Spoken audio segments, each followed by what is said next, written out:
Welcome बच्चों। आज हम लोग स्टार्ट करते हैं first chapter synthetic fibre and plastic. तो बच्चों सबसे पहले हमें जानना है व्हाट इज़ फाइबर। तो फाइबर क्या होता है? तो a very thin thread like structure by which yarn is made. Fibre क्या है? एक बहुत ही छोटा सा, जिससे थ्रेड के जैसा, धागे के जैसा स्ट्रक्चर, जिससे क्या होता है यॉर्न बनाया जाता है, यानी धागा बनाया जाता है, उसे हम क्या कहते हैं? फाइबर। आप लोगों ने देखा होगा कपड़ों पर हल्के हल्के रेशे निकल आते हैं, एक्चुअल में वही रेशे क्या कहलाते हैं? फाइबर। तो फाइबर क्या है? जो रेशे होते हैं जिससे धागे और धागों से कपड़े बनाए जाते हैं, उन्हीं रेशों को हम क्या बोलते हैं? फाइबर। तो फाइबर कितने टाइप के? 2 टाइप के। कौन कौन से? नेचुरल और सिंथेटिक। तो नेचुरल फाइबर क्या है? नेचुरल फाइबर ऐसे फाइबर जो हमें डायरेक्ट नेचर से प्राप्त हो, ठीक, उन्हें हम क्या बोलते हैं? Natural fibre. जैसे कि कॉटन, जूट, वूल, ये सभी क्या हैं? नेचुरल फाइबर के एग्जाम्पल्स हैं, ठीक है। दूसरा सिंथेटिक फाइबर, ऐसे फाइबर जो क्या होते हैं? लेबोरेटरी में तैयार किए जाते हैं, ठीक है, उन्हें क्या कहते हैं? Synthetic fibre. सिंथेटिक फाइबर जो है हम लोग बनाते हैं, देयरफॉर इन्हें हम लोग मैन मेड फाइबर के भी नाम से जानते हैं, ठीक है। ये लेबोरेटरी में with the help of chemicals बनाए जाते हैं, ठीक। सिंथेटिक फाइबर को हम लोग 2 कैटेगरी में डिवाइड करते हैं। कौन कौन सी कैटेगरी? फर्स्ट नायलॉन, दूसरा पॉलिस्टर, थर्ड है रेयॉन एंड फोर्थ है एक्रिलिक, ठीक है। फिर से एक बार, सिंथेटिक फाइबर क्या है? ऐसे फाइबर जो क्या हो? लेबोरेटरी में तैयार किए जाते हों केमिकल ट्रीटमेंट या केमिकल प्रोसेस के थ्रू, उन्हें हम क्या कहते हैं? Synthetic fibre. ये मैन मेड फाइबर भी कहलाता है, ठीक है। और नेचुरल फाइबर ऐसे फाइबर्स जो हमें नेचर से डायरेक्ट मिलते हों, उन्हें हम क्या कहते हैं? नेचुरल फाइबर्स, ठीक। थैंक यू बच्चों।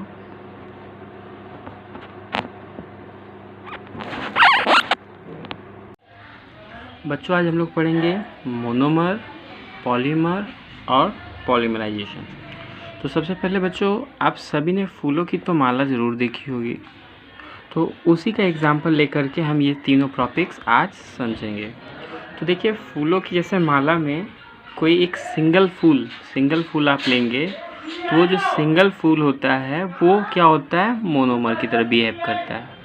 और जो पूरा फूलों की जो माला हो गई वो आपका क्या हो गया? पॉलीमर। और ये जो फूल को की माला बनाने का जो प्रोसेस है वो क्या कहला जाएगा? वो क्या कंसीडर किया जाएगा? पॉलीमराइजेशन। तो हम लोग समझते हैं ये मोनोमर है क्या। तो बच्चों, जब इन फ्यूचर आगे आप हायर क्लासेस में जाएंगे तो आप कुछ टर्म्स पढ़ेंगे। जैसे वहाँ आप पढ़ेंगे कि मोनो किसे डिनोट करता है? 1 को। और मर किसको डिनोट करता है? यूनिट को। यानी एक यूनिट यानी क्या है? Smallest repeating unit of a polymer. कोई पॉलीमर हो जिसका क्या हो? एक सबसे छोटा वाला यूनिट, उसी सबसे छोटे वाले यूनिट को हम क्या बोलेंगे? मोनोमर।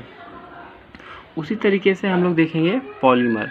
पॉली मतलब मैनी और मर मतलब यूनिट, यानी मैनी यूनिट्स। यानी ये बना कैसे? अ बिग मॉलिक्यूल जो होता है form after joining by many monomers. क्या होता है? बहुत सारे मोनोमर्स आपस में ज्वाइन होकर के क्या करते हैं? एक बड़े मॉलिक्यूल का फॉर्मेशन करते हैं, ठीक है। उसी बड़े मॉलिक्यूल को क्या कहते हैं हम? पॉलीमर। जैसे कि एग्जाम्पल में हमने बताया आपको माला। अब देखो, मैंने एक फिगर बनाया हुआ है, हमने दिखाया है कई सारे छोटे छोटे मोतियाँ जो हैं आपस में जोड़ी गई हैं। तो ये जो मोतियाँ आपस में जोड़ी गई हैं, तो ये जुड़ने से देखिए, ये जो बड़ा सा जो स्ट्रक्चर बना, ये किसका एग्जाम्पल कहलाएगा? पॉलीमर का। और जो सिंगल मोती है, ये सभी सिंगल यूनिट जो बार बार रिपीट हो रहे हैं, वही क्या कहलाते हैं? मोनोमर, ठीक है। तो मोनोमर पॉलीमर आप लोग को समझ में आ गया होगा। अब हम बताते हैं पॉलीमराइजेशन क्या है। अब इसी मोनोमर से पॉलीमर बनाने के प्रोसेस को यानी मोनोमर आपस में ज्वाइन होकर के जो पॉलीमर बनाते हैं, इसी प्रोसेस को हम क्या कहते हैं, पॉलीमराइजेशन। ठीक, तो मोनोमर, पॉलीमर और पॉलीमराइजेशन, ये तीनों पॉइंट आपको समझ में आ गया होगा। मैंने एग्जाम्पल एक लिया हुआ है पॉलीथीन।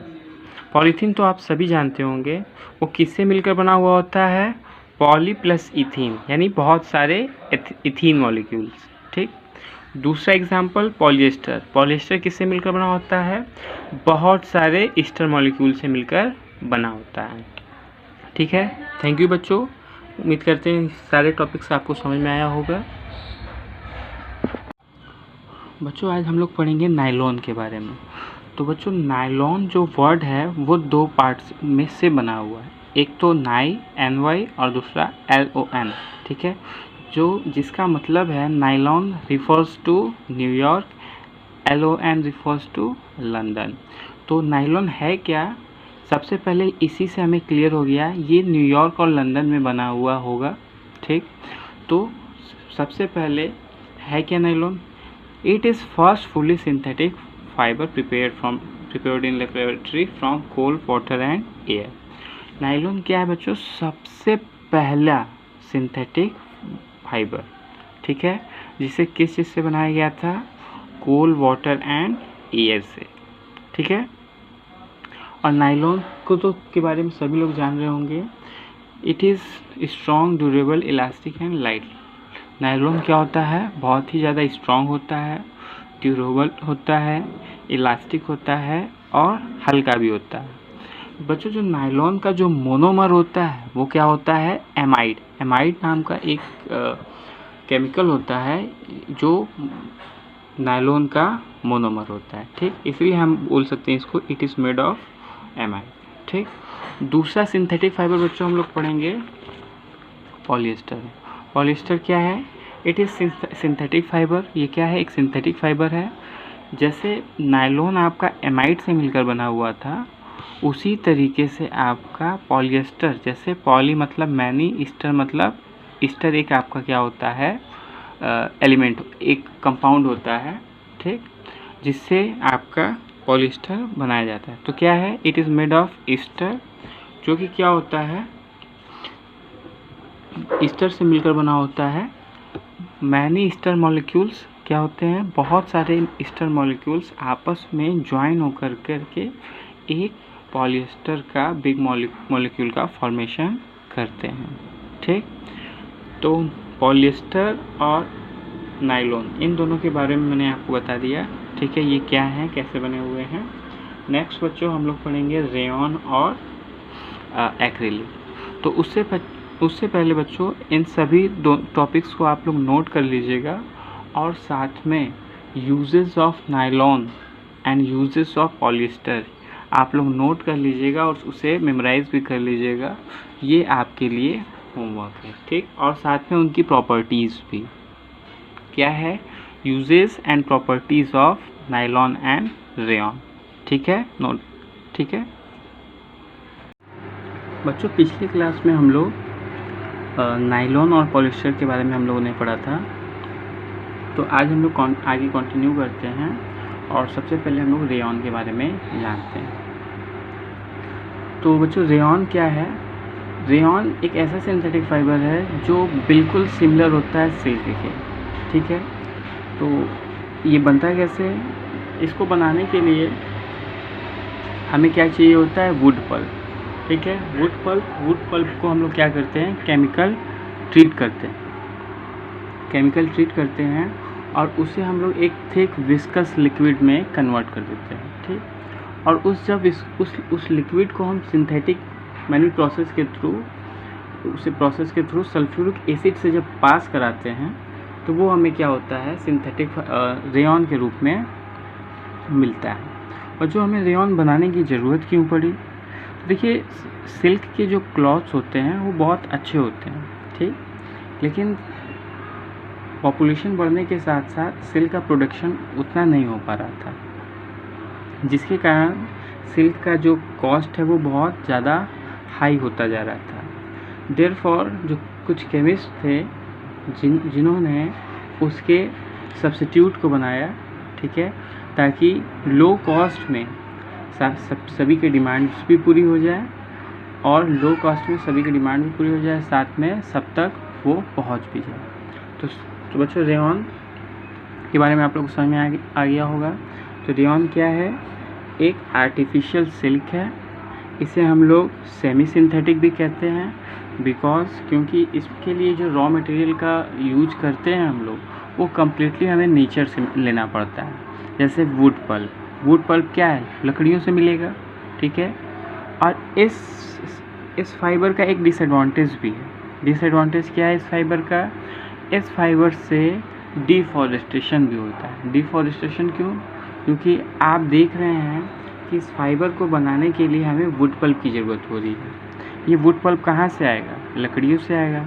तो लकड़ियों से वुड पल्प आएगा, यानी हमें पेड़ को काटना पड़ेगा। देयरफॉर रेयॉन का एक डिसएडवांटेज है। क्या है ये डिसएडवांटेज? इससे क्या होता है? डिफॉरेस्टेशन होता है, ठीक। नेक्स्ट है बच्चों एक्रिलिक। एक्रिलिक क्या है? ये भी एक सिंथेटिक फाइबर है। इसकी प्रॉपर्टीज़ एकदम वुल के जैसी होती है, ठीक। अब इसे बनाने की हमें क्यों ज़रूरत पड़ी? बिकॉज आपको पता है कि जब सर्दियाँ पड़ती हैं तो सभी को स्वेटर की ज़रूरत होती है, लेकिन नेचुरल वुल जो हमें शिप से, गोट से मिलता है, वो काफ़ी नहीं था, क्योंकि पॉपुलेशन क्या है, लगातार बढ़ता जा रहा है। देयरफॉर हमें क्या पड़ा? कुछ आर्टिफिशियल वुल की ज़रूरत पड़ी। ये आर्टिफिशियल वुल आया कहाँ से? ये आर्टिफिशियल वुल केमिस्ट ने बनाया। एक सब्सटेंस होता है एक्रिलोनाइट्रिल, जिसका यूज़ हम लोग इसमें मोनोमर के रूप में करते हैं एक्रिलिक में, ठीक है। इस एक्रिलोनाइट्रिल के हेल्प से हम क्या करते हैं?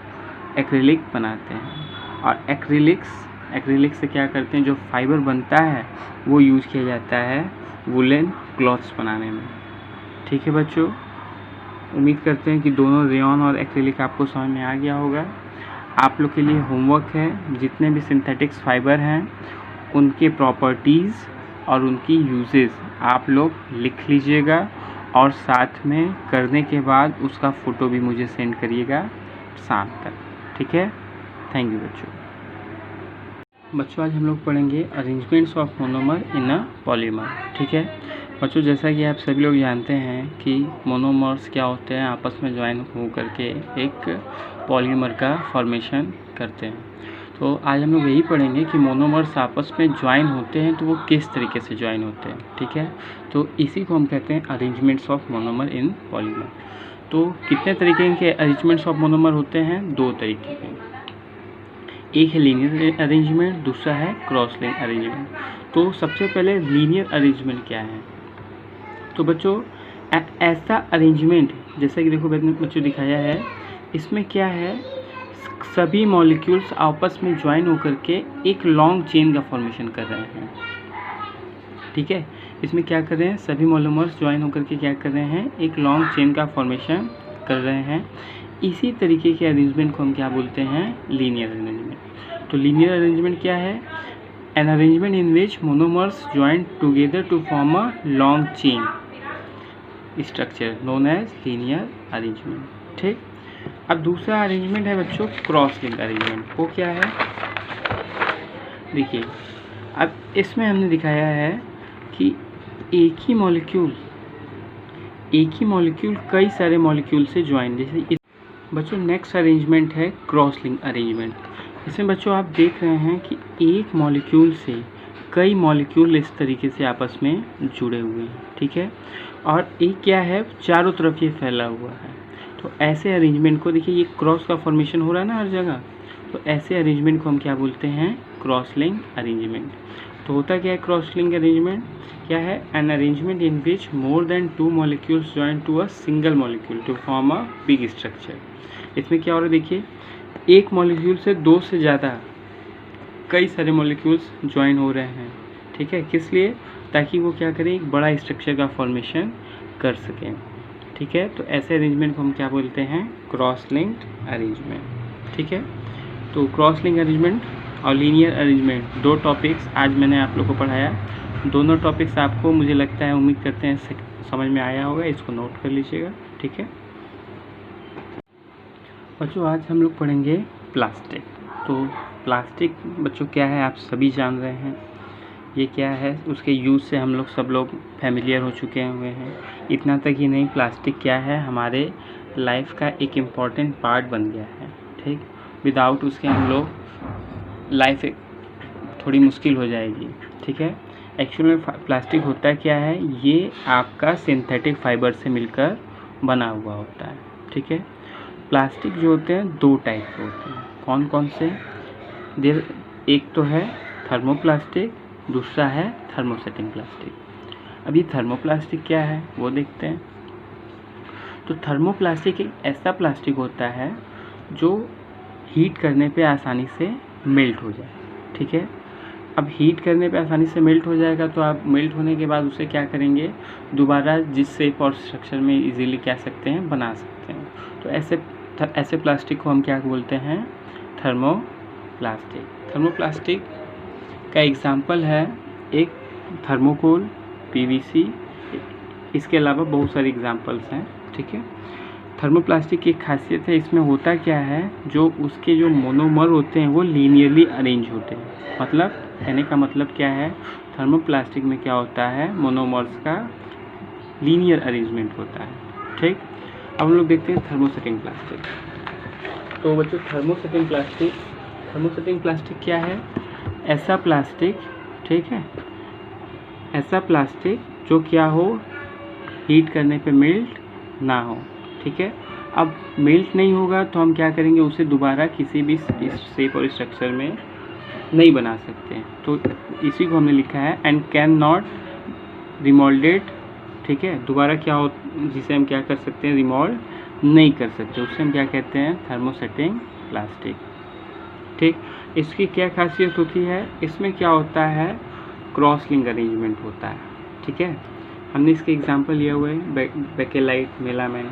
जैसे आप देख रहे हैं आजकल प्लास्टिक्स के नॉन स्टिक कुकवेयर्स आ रहे हैं, वो सभी किसके होते हैं, वो सभी थर्मोसेटिंग प्लास्टिक से बने हुए होते हैं। ठीक, स्विच देखते हैं आप, स्विच देखते हैं जो क्या होता है, हीट होने पर भी मेल्ट नहीं होता। आप देखे होंगे फायर एक्सटिंग्विशर या बॉम्ब स्क्वाड जो होते हैं, वो एक सिल्वर कलर का कपड़े पहने हुए होते हैं, वो मेलामाइन का बना हुआ होता है, जो क्या है, हीट करने पे आसानी से मेल्ट नहीं होता। ठीक है, वो थर्मोसेटिंग प्लास्टिक होता है। ठीक, थैंक यू बच्चों।